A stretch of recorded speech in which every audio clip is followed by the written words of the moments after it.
What are the best sensitivity settings, including high zoom and low zoom for starters in Warzone? Well, let's jump right into that video. So before we start off on what the best one is, let's start of understanding how sensitivity actually works, because I see there's a lot of misconception in how this works, even with the high zoom and low zoom that I see in my chat quite a bit of the time. So when we go into options, something that you need to know is that the horizontal stick sensitivity and the vertical stick sensitivity actually affect your ADS low zoom and high zoom. So for example, you guys are going to see right now that my aim, I'm moving left to right as far to the analog stick as I can. And as you guys can see right now, once we're going to go ahead and switch it up, if we switch this up to 14, 15, 15, you guys are going to see right now, my sensitivity is insanely a lot faster. So this doesn't only affect the sensitivity when you're aiming, but it also affects your ADS sensitivity. So just do be aware of that. That's why when you ask somebody sensitivity and you're like, yo, what sensitivity do you use? Don't just like copy their horizontal and vertical and then just like their low zoom, do whatever you want.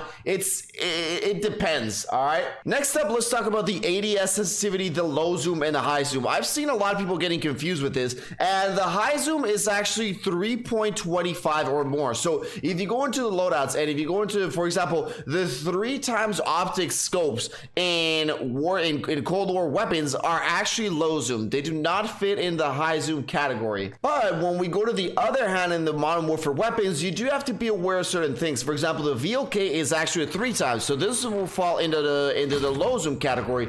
But if you take a look at the Canted Hybrid and the Integral Hybrid, it's actually 3.25. So this too right here will actually fall into the category of the high zoom. So just be aware of that, because there's some 3.25 zooms and there's some that are 3x. So just do be aware of that when you're actually kind of like fine tuning your settings and testing them out. So now let's talk about what is the best setting, right, for starters. And there is no perfect setting, right? I'm not going to tell you guys use these exact settings that I'm using right now and that's the best ones for starters. Actually, they're not. Let me explain to you a few things. The best ones for starters is a number that I can give you to start with, and from there you work your way up. So what you want to do usually is you want to set this to about 4.4, right?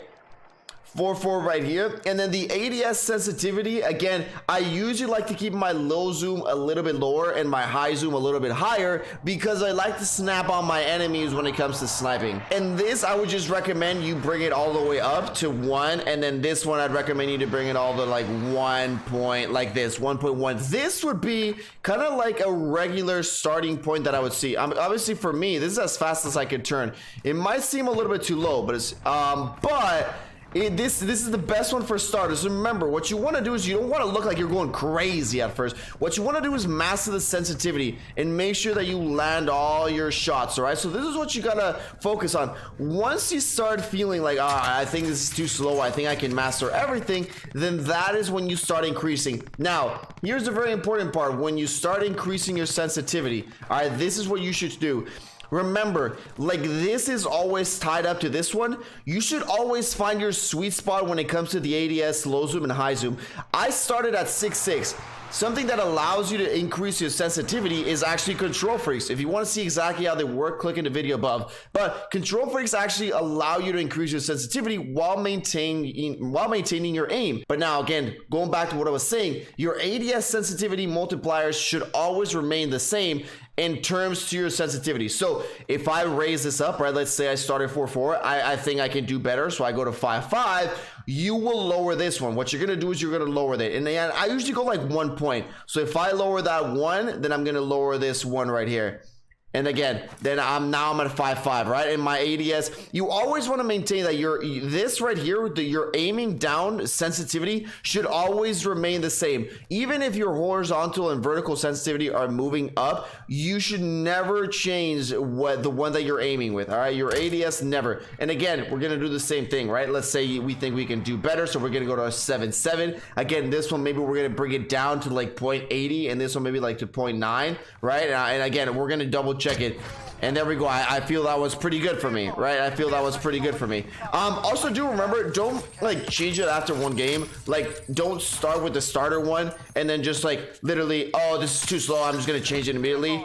Don't do that. Like, you should. When I started, I usually did test it for about, like, I mean, 1 to 2 games, right? 1 or 2 games will give you a feel, and then the time that it took me to actually increase a full number in sensitivity was about a month. So it took me about 3 months when I started at 6.6, and now, as you guys saw at the beginning, I am at 9.9 and 0.65. Again, as you guys can see, I lower them down as I go, and this one is 0.73, and these are the magical settings that I play with. Also, remember that the dead zone does factor in. The larger the number in the dead zone, the more you're gonna have to move your sticks for it to activate.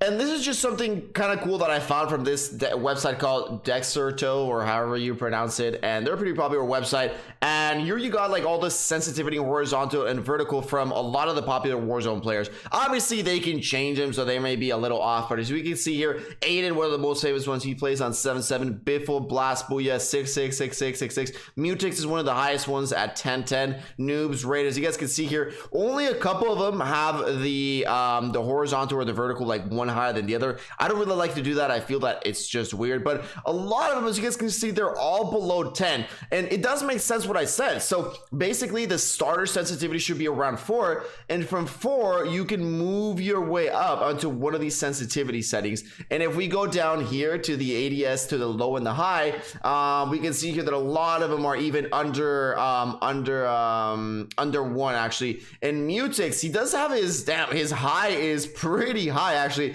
but his low, he has it all the way to 0.90. So this is, we can see what they're playing with. Again, this is just something that pros are already using, so remember, don't copy these exact same settings. But again, like I was saying at the beginning, with the starters, start with the 4.4 and then start your ADS fairly high. And remember, once you find that sweet spot with the ADS multipliers, do not change them. All right, what I mean, and again, what I was explaining the other time, change them in the matter of fact that yes, when you increase this one or when you drop it, change these ones, but change it accordingly so your ADS sensitivity multipliers always stay the same as to what they were before. Those ones I do not mess around with. I only mess around with the horizontal and vertical. And right now, I think I'm at a really, really good point where I can aim quick and move quick, and I think this is my best sensitivity as of right now. And again, Control Freaks did help me to increase that sensitivity. Let me know what y'all think in the comment section. Peace out.